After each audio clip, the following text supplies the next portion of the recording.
Alam nyo din ba na sulit talagang pagbakasyon nyo dito sa Boracay pag naka-experience kayo ng tinatawag nilang island hopping? Kasi dito, makita mo talaga at ma-appreciate ang ganda ng Boracay. Umagang-umaga pa lang, busy na yung kadagatan ng Boracay kasi napakarami palang water activities dito na kailangan mo ma-experience. Nagpapasalamat talaga ako sa kay Madam Lynn Canlas Manalastas kasi dahil sa kanya, pinarana sa akin ang island hopping. At alam nyo din ba na hindi ko talaga akalain na yung nag-asikaso sa akin dito, follower ko pala, kilala niya ako. Sabi niya parang si Belinda man to, ang ganda pala sa personal. Sobrang dami talaga ng mga tao dito na gustong mag-experience ng mga water activities na ino-offer dito sa Boracay Island. At dahil first time ko ito, enjoy ko talaga, sulit-sulitin ko yung mga oras. At dito na nga papunta na kami sa bangka namin. Ang ganda pala dito. First time ko din pala talaga dito dumaan sa mga ganitong patulay-tulay kasi ang alon pala, sumasabay yung tulay sa alon.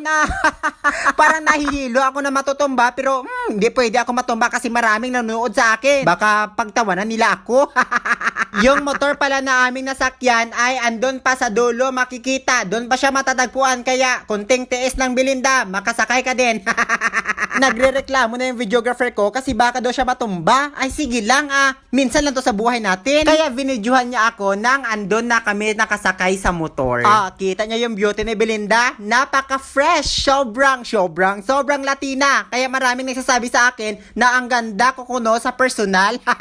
Yaget ko na ako sa mga video pero sa personal, ang expensive ng aking look. Huy, sana all. Nag-aura-aura muna ako habang wala pa maraming pasahero kasi andito pa lang kami sa Station 3. Pupunta pa yung motor sa Station 1 para mag-pick up ng mga passengers. Dito nga, isinuot ko na yung aking life jacket kasi alam nyo ba na hindi masyado magaling si Belinda maglangoy. Ang bilis kasi mapagod ni Belinda. Aywan ko nga. Isa akong sirena pero ang bilis ko mapagod. Ano bang pinagli sa akin? Na-excite talaga ako kaya umalis na yung aming motor para magpunta doon sa Station 3 para magkuha ng mga pasahero. Napaka-social pala ng aming nasakyan na motor kasi pinatayo man kami lahat. Lahat ko no magtayuan. Nagtayo-tayo kami kasi magsayaw ko no kami ng hawak mo ang bit.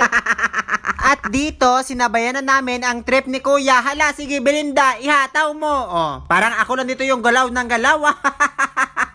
Ito pa si Madam, Ginalingan ko pagsayaw kasi akala ko may premyo ang manalo ng best dancer. Paglampas pala namin sa Station 1, my God, napakaganda ng view, napakaganda ng mga resort dito sa Station 0. Kaya napaisip ako, siguro mayaman dito yung mga nakatira o kaya yung pumupunta kasi napakaganda talaga dahil very expensive talaga ang view. Pag magyaman ako, puntahan ko yung Station 0 at dito talaga ako ma-check-in. Ang ganda talaga, in fairness. Napatanong na lang ako sa aking sarili, bakit napakaganda ng isla ng Boracay? Ano ba talaga yung meron dito? Bakit ganito kayo? Malapit na kami maglanding sa aming first destination. Ito yung tinatawag nilang Poca Beach. At alam nyo ba na napakaganda din dito kasi tahimik at walang maraming tao maliban lang sa mga nag-a-island hopping. Nakita ko lang ito dati sa mga video at finally andito na talaga ako dahil nakaapak ako dito sa Poca Beach at wala nang patumpik-tumpik pa, tumakbo agad ako doon sa may sandcastle kasi gusto ko magpa-picture kami para may remembrance kami at souvenir ng aking mahal sa buhay, no? At dito napansin ko ang aking skin color. In fairness, achieve ko talaga yung pagiging morena girl.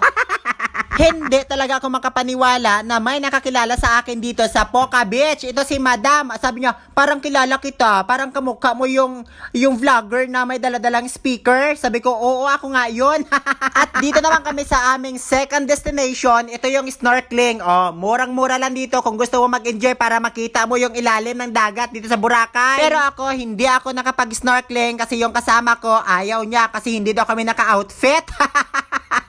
Ayaw niya kasing maligo sa dagat kasi baka ginawin kami. Kaya sige, fine. At in fairness sa aming motor, may pa-slide sila dito na siguradong mag-e-enjoy yung mga passengers magpaligo sa dagat. Kaya sabi ko sa partner ko, sige, videohan mo na lang ako. Kunwari, manood na lang ako dito sa mga nag-snorkeling para ma-feel ko man na nag-snorkeling man ako. Nang nakita ko yung mga kasamahan ko na mga pasahero na nag-i-enjoy, parang naramdaman ko na nag-i-enjoy din ako. Parang isa lang yung feeling namin. Iniisip ko na lang na yung dagat dito sa Boracay, pareho lang yung dagat doon sa Masbate. Pares lang sila maalat. Kasi alam nyo din ba, na araw-araw man ako naliligo doon. O walang pagkaiba naman siguro sa dagat, di ba? At papunta na kami sa aking paboritong destinasyon, ang kainan. Kasi sobrang gutom na talaga dahil. In fairness sa aming nakuha at nasakyan na motor kasi may libre silang lunch. Dala na kasi dito sa package sa aming island hopping. May free lunch kami. And syempre, dahil gutom na gutom si Danyo Belinda, marami talagang kinain dahil kasi susulitin ko talaga ito. After namin kumain, paglabas namin, bumili din ako ng mga kamote chips, banana chips kasi kakainin namin ito pagdating namin sa hotel. Balik agad ako sa motor kasi inaantok na ako. Sobrang init pa naman tapos alas 12 na. Syempre, yung feeling ko, inaantok na talaga. Hindi na pala ako dito nagbaba sa aming last destination dito sa may Crystal Cove kasi lubat na si Belinda nyo. Kaya sabi ko, babalikan kita at dito, pauwi na nga kami at tinulungan ko si Madam kasi hindi siya makalakad na maayos kasi yung alon nga, di ba? Nice to meet you all and I love you all. Welcome to Boracay Island. See you next time!